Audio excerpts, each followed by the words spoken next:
3 ways to stop emotional eating. Although most people shy away from it, we have to talk about it, people.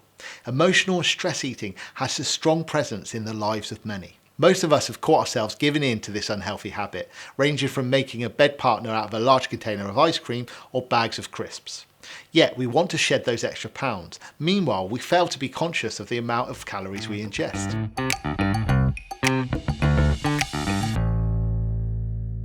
Hey, I'm Pete Cann, the Laughter Man, and since discovering the huge benefits that laughter can bring to your health, wealth and mental well-being, I've made it my goal in life to spread the word of positivity and laughter to the wider world. Comfort eating is something that I've had to deal with at difficult stages in my life and career, so this video is my attempt to help anyone else out there that might be struggling with emotional eating and yo-yo dieting.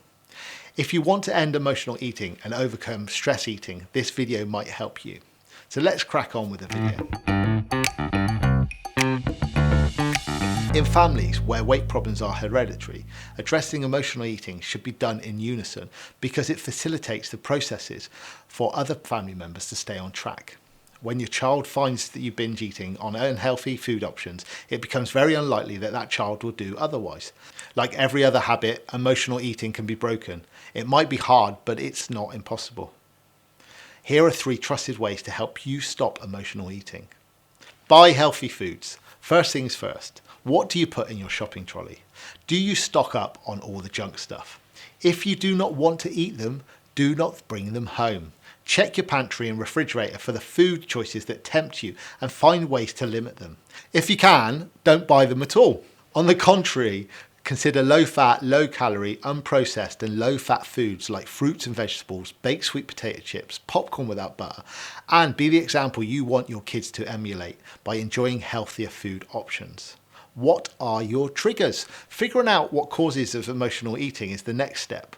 The next time you grab that comfort food, pause for a second and ask yourself this question: am I real? Second, query emotions. How are you feeling at this point in time? Are you scared, sad, lonely, bored, stressed, or angry? Identify your emotions and stay mindful of them. Remember that you eat to fuel your body, not your emotions. We're all going to have different emotional triggers because we're all individuals. Do you recognize any emotional triggers that you might have? If you do, send me a message in the comments below.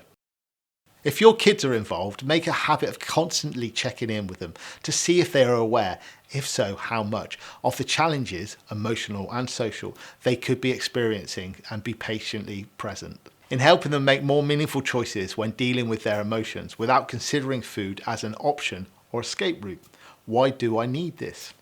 Be interested in how they are feeling. Do they feel bad or good about life as a whole? What are their worries? How is school going? And how do their friends treat them at school?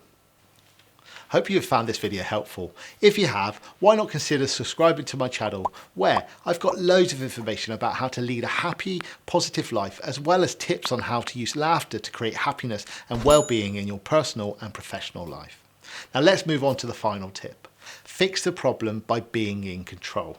Now that you know why food gives you comfort, it is time to figure out alternative ways to help you cope rather than resorting to emotional eating.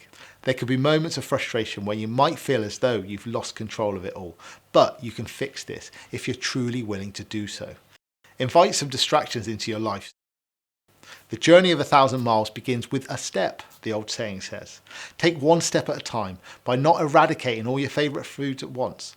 Rather, you could have them occasionally, but do in smaller portions and be mindful of how you eat them. Be kind to yourself and take little steps towards this goal. Fixing emotional eating is doable because you can do it. Who is ready for change? So there you are, my 3 tips on how to gain control over emotional eating. I certainly found these tips helpful in my life, and I hope you will too. And remember, if Pete can, you can. First things second.